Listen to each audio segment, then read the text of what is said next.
Well, here I am, preparing for my show in Berlin. This is the very first bit of documentation, so I'm a bit rusty, but I will get there. In fact, when I say I'm preparing for my show, this is the show.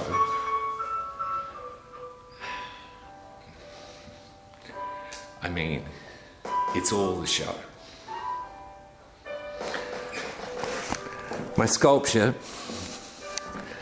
arrived from Catalonia, and this is the row of TVs I'm going to use to make an art accelerator. Well, it's a wormhole, and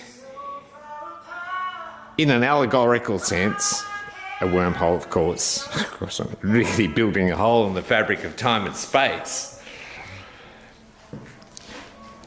But like a collider, it's going to be a kind of circular thing that goes through this tunnel with this collage document head here, down into my chamber, where I will build a body in the bed using my other sculpture from Greece. A body and a projection from the roof down to create a screen, a horizontal screen. And then back to the Poseidon sculpture here.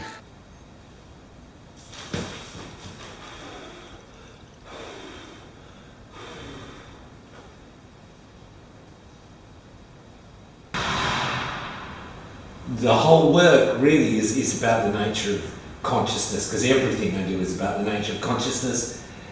And to some extent my meditation practice, which feeds into everything I do as well.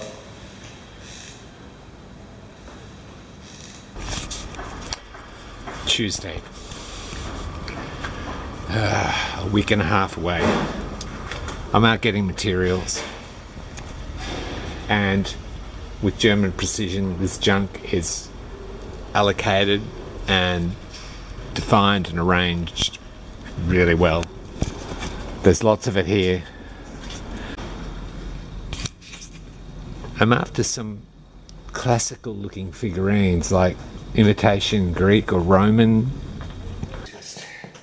Gradually making more holes. The allegory here is not that it's about the destruction of knowledge.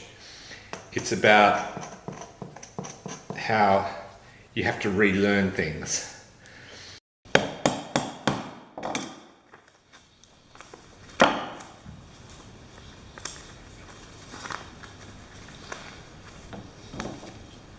What I'm doing is self-evident.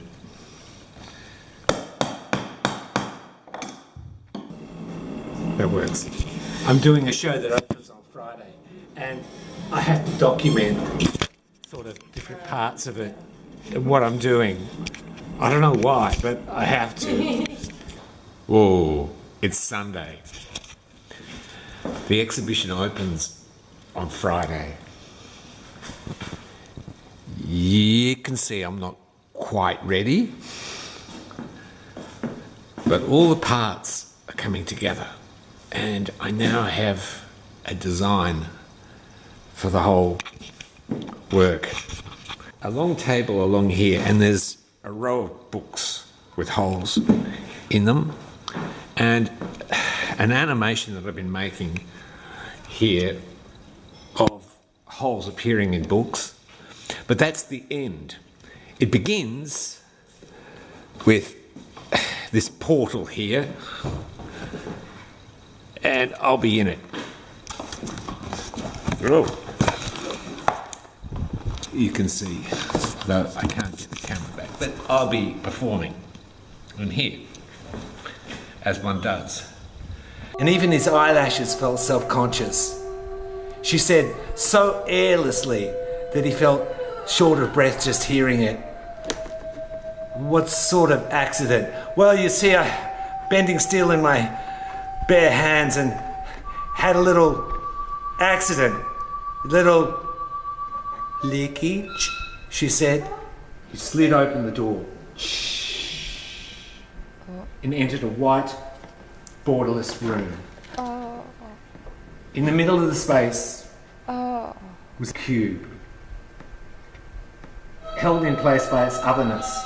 It was incredibly dense, and he yelled at the cube, "I would not call this a restful room!"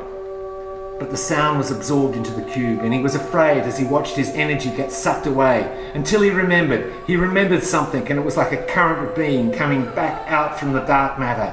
He said, and he heard himself say,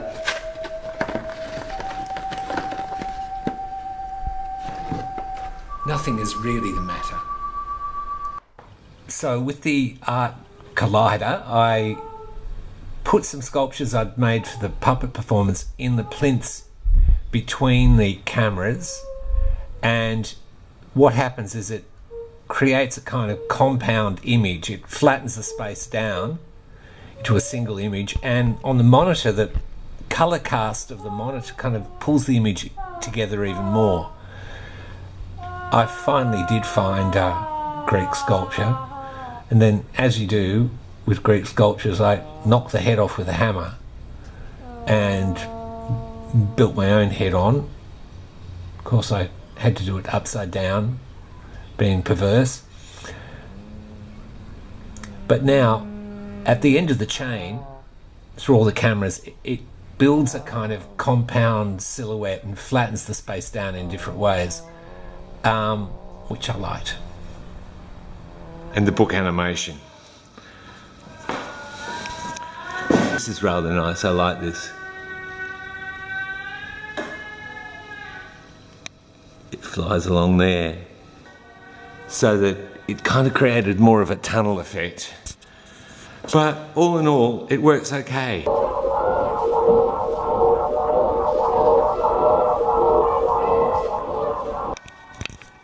Here we have the entrance to the tunnel. This was kind of hard to perform in. It just really pushed all the sound backwards. But the design is good, and if I get a performance designed around it correctly, it'll be great. I'm going to remake it when I get back to Sydney.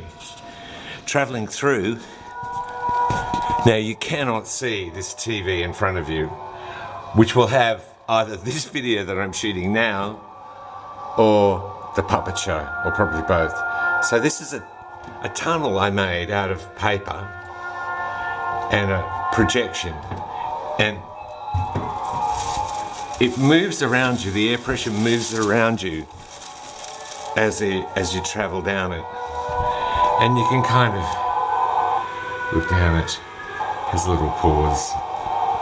The sound of this is one of the more interesting sounds it is the sound of the universe. This is a holographic wave noise, which is the information field on the edge of our universe.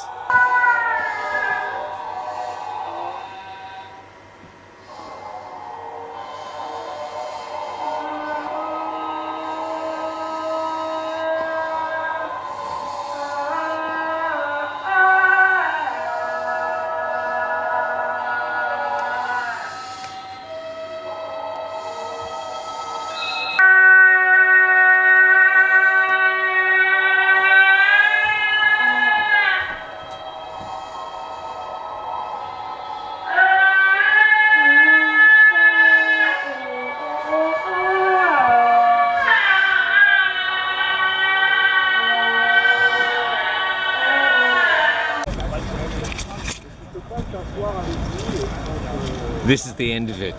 This is the last bit of Berlin. There I am, Terminal C.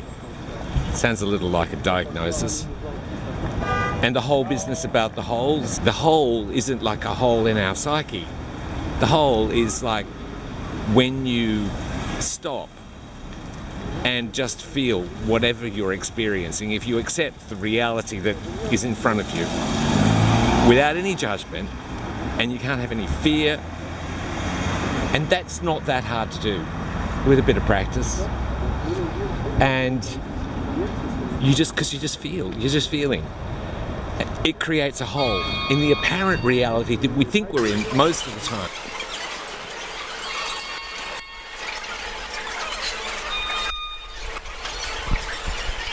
To stop and look and feel and disarm some of the stories and ask ourselves, does this really matter?